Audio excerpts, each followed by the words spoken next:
going to put you on the spot right off the bat here. How many of you would say that you identify most with the younger brother? Oh, you're so quick to raise your hands. My goodness. How many of you would identify more closely with the older brother? Okay, a few more. That's interesting, actually. I would have guessed that it was closer to half and half because, this is an extremely, extremely familiar story.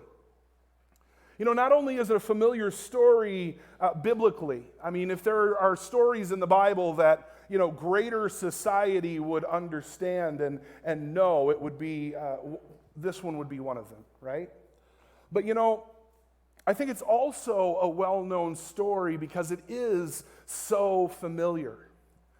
This scenario plays out in one way or another in families every single day. It's been this way for all of history. You have families, and there are children in those families that are dutiful and obedient and just straight as an arrow. And then you have, what do we call them? The black sheep, right? The black sheep. And sometimes the story changes a little bit. Sometimes the black sheep sees the light and kind of comes to Jesus and comes to the faith and cleans his life up. And, there's other times when those straight as an arrow people derail. And they become like the younger son. But the point I'm trying to make is that it resonates because it's so familiar. Now, I want to give you a little bit of context as we talk about this parable. And to give you context, I'm just going to go back to the beginning of chapter 15. And as I reminded you last week, it says, now the tax collectors and sinners, the younger sons, were all gathering around to hear Jesus.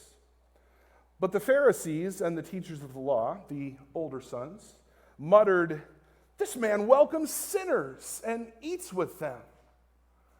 And so we see Jesus here with an audience of mixed people.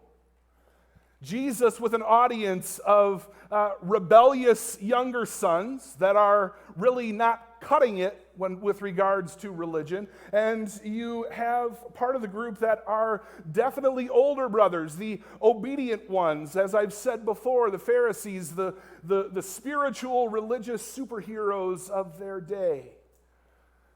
And all of them are attracted to Jesus and Jesus' teachings for different reasons. But as you know, throughout the Gospels, Jesus is routinely much, much harder on the religious and self-sufficient and self-righteous people than he is on the sinners and prostitutes and tax collectors and the people that know they're not cutting it and know that they need something, some kind of divine intervention in order to make it.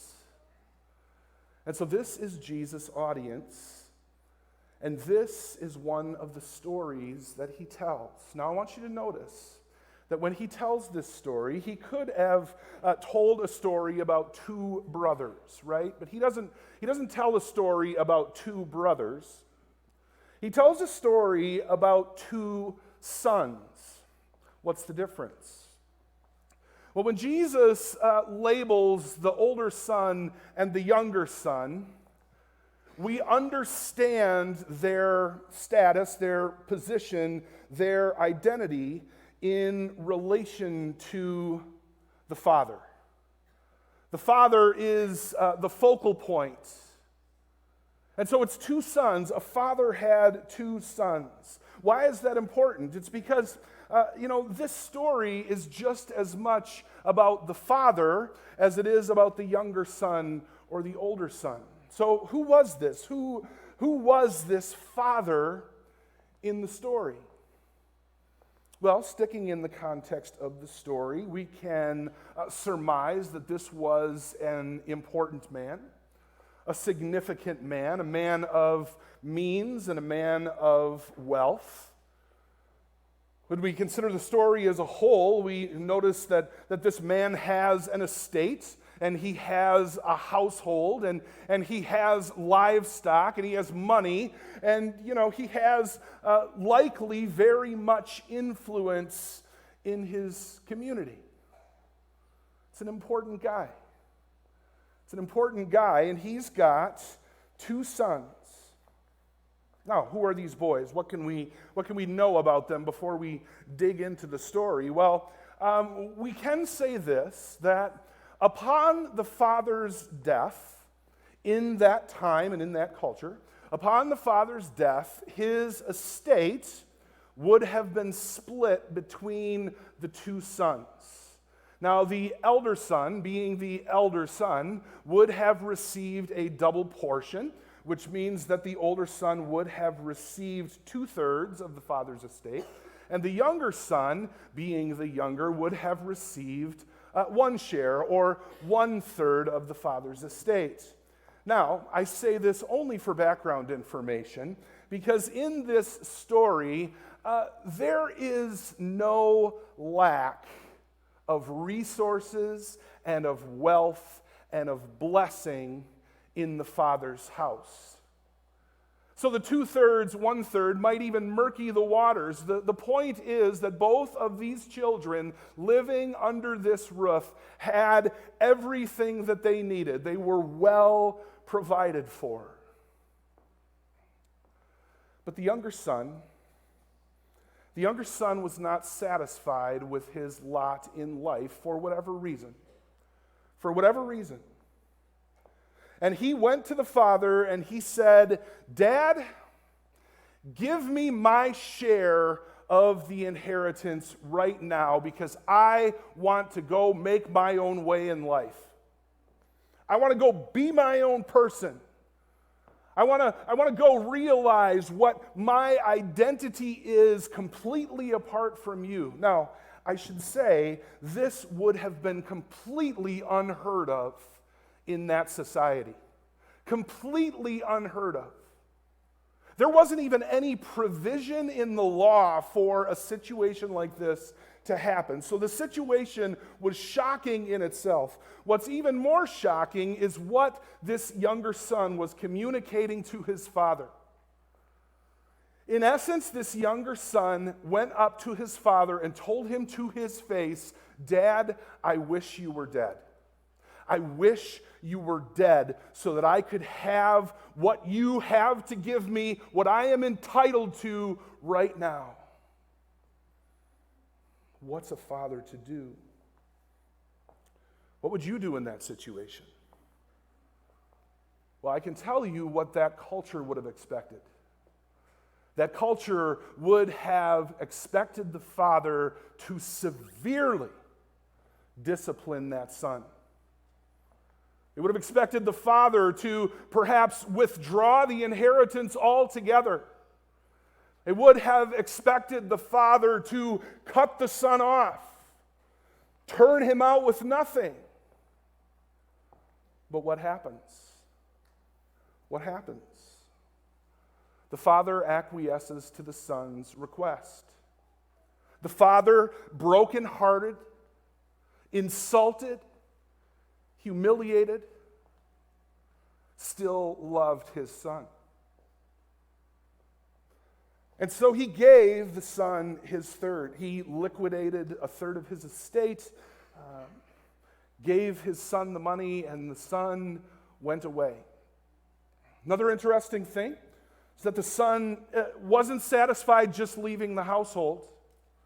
He actually left the community as well, and actually he had to leave the community because the community would have known what was going on. The community would have seen this for what it is, this affront, this terrible offense, this dishonoring of the son's parents. He wouldn't have been allowed to stay in the community.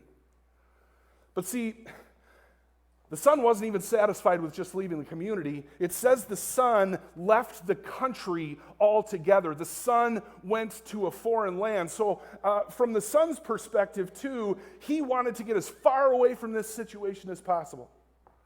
Again, I want to do what I want to do. I want to realize my own identity. I mean, totally aside from the fact that this third of his father's estate, which he had no responsibility for earning, is what he took with him, but he wanted independence. He wanted a life without restriction. He wanted a life of freedom where he could, just kind of realize his own self in a place and in a context where the influence of his father could never reach. And he goes to this foreign land. Well, for those of us who have made moves somewhat like this in our lives, for those of us who have that wisdom that comes from experience, we're not surprised that it didn't take long for the young son to squander all his wealth. See, this dream that sinful human beings have to have this some sort of unrestricted freedom, it never ends well. It never ends well. It ends in losing everything. It ends in destructive behavior and the consequences of that behavior. It ends with hitting rock bottom, and that's exactly what happens with the younger son. He hits rock bottom. There's a famine in the land. His money is all gone. He has nothing to do but hire himself out. In essence, make himself a slave to one of the citizens of this foreign country that doesn't recognize who he is, that has no knowledge of his father or his family or his influence. And so he hires himself out, enslaves himself to this foreigner, and is forced to work with pigs. Now that's significant too. Because in the culture that the younger son came from, pigs would have been defiled creatures, unclean animals.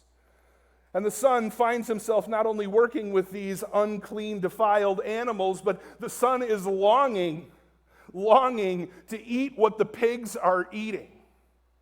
That is how low he has sunk.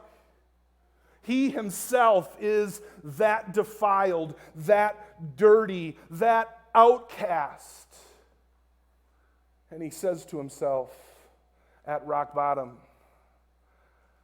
man, I didn't know what I had. I didn't know what I had when I lived in my father's house.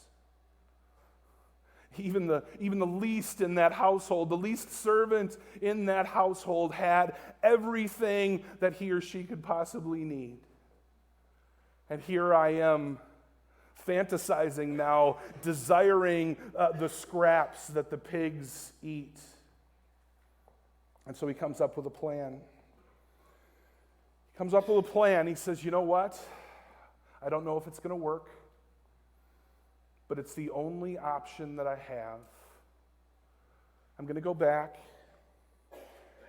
and I'm going to kneel down before my father, and I'm going to say, Dad, I know that I blew it, and I know that I'm not even worthy to be your son, and you have no reason to accept me back. I know that I've disgraced you, and that I've shamed you, and that I'm lower than nothing. I'm going to say that to him, and maybe he'll agree to take me back as his lowest slave, as his lowest servant in the household, and then at least I'll be home.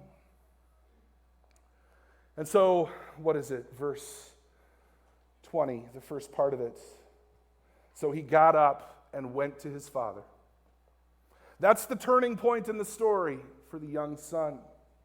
He got up and he went to his father. Well, meanwhile, as the son was squandering his fortune and losing his fortune and living destitute in a foreign land, the father had kind of acquired this habit of every day, brokenhearted still, going up to the highest place in his property and watching for a couple of hours a day. watching for the son that he loved, still loved, that maybe things had gone in such a way that he would return. And then one day he sees on the horizon, the way I imagine it is that the father couldn't see any kind of features, and the son was probably just dressed in rags. But he saw in the distance, on the horizon, somebody walking. Still far from the village limits, but somebody walking, and he could recognize his son just by the way that he moved. And he did not stand and wait for his beloved son to get there. He did something that was shameful and was undistinguished and undignified. He lifted up his robes and he took off to greet his son outside of the city limits. Now this would have been kind of a shocking thing too, because I guess hairy legs were somewhat provocative back then. And so a father like this, a man of status and a man of wealth and a man of respect would never do this. But you know what? The father did this because he knew that if the son reached the city gates and started walking through the city, that community would not have received him back. And so he had to run and greet the son and save his son that shame and embarrassment. The son would have certainly been mocked and insulted. The son could have been driven out, perhaps even stoned. And the father was not going to let his beloved son go through that. And so he made himself humble and he made himself undistinguished, and he ran out to greet his son. And the son, I can't even imagine what he was feeling when he sees his father, his distinguished father, running towards him. And he thought to himself, oh man, what was that speech I was going to make for my father? Before you know it, the father stands in front of him, and the son, I can imagine, begins to kneel down in front of him, but the father steps forward and embraces him. And he starts his speech, the young son, and he starts his speech, and he says, Father, I've sinned against heaven, and I've sinned against you, and I'm not worthy to be your son. And the father stops him and says, no, you're back. And the father yells at his servants, and he says, go get my finest robe. Now that would have been his robe. It would have been a sign of respect. It would have been a sign of complete acceptance back into the family, back into the community. He says, go get my ring as well and get some sandals. This kid shouldn't be walking around on bare feet. He says, go and slaughter the fattened calf because we are going to party. And so the young son comes back to his father's house, expecting to have to beg, expecting that best case scenario he would be accepted back in, but at a much lower position. But see, the father's not like that. The father's not like that. The son is received with celebration and with joy, and it's as though the father is getting what he truly wants more than anything else in the entire world. And so, of course, this is a story that tells us about the character of God. The character of God. And the younger son, whether you identify with a younger or an older son, the younger son represents fallen, rebellious humanity. Now, the elder son represents something a little bit more specific, a little bit something different. But all of us are part of the younger son's story. Rebellious humanity, a story that started all the way back in Eden when Adam and Eve decided, you know what? We would rather turn our back on the Father, the source of all the good things we have, and we'd like to take his blessings, as many of them as we can, and try and make it on our own. And ever since then, that has been humanity's predicament. But God the Father, like the father in the story, is following behind, is always watching, is always waiting for a return. It's the story of the gospel, in fact. And so the message of the younger son's story for us is that it doesn't matter how far we've strayed. It doesn't matter how many or how awful it is the things that we've done. That once we turn, once we realize the folly and the dead end of our lives chasing after everything that's not God, once we turn around, we see God bearing down on us. We see God chasing us. We see God running to meet us, ready to give us an embrace. Of course, the proof of that is in sending his Son, Jesus Christ, to die for our sins. Here's an interesting thought that I'm not going to go into, but I just leave it with you as something to ponder over the next week. Who's the Christ figure in this story? Who's the Christ figure in this story? I would say the closest thing we have to a Christ figure in this story is the fattened calf. That symbol of the celebration, that sacrifice that commemorates bringing the lost son back into God's family. It ties in with what we're going to do here in just a minute. Taking the Lord's Supper together, remembering his sacrifice, doing so around a meal, around food and drink, remembering Christ's body given for us, remembering Christ's blood shed for us. This is God's proof to us that this is the way that he is. A father, never giving up on loving his children no matter how wayward they are. And thanks be to God, for me anyway. Thanks be to God, I hope for you as well. Let's pray.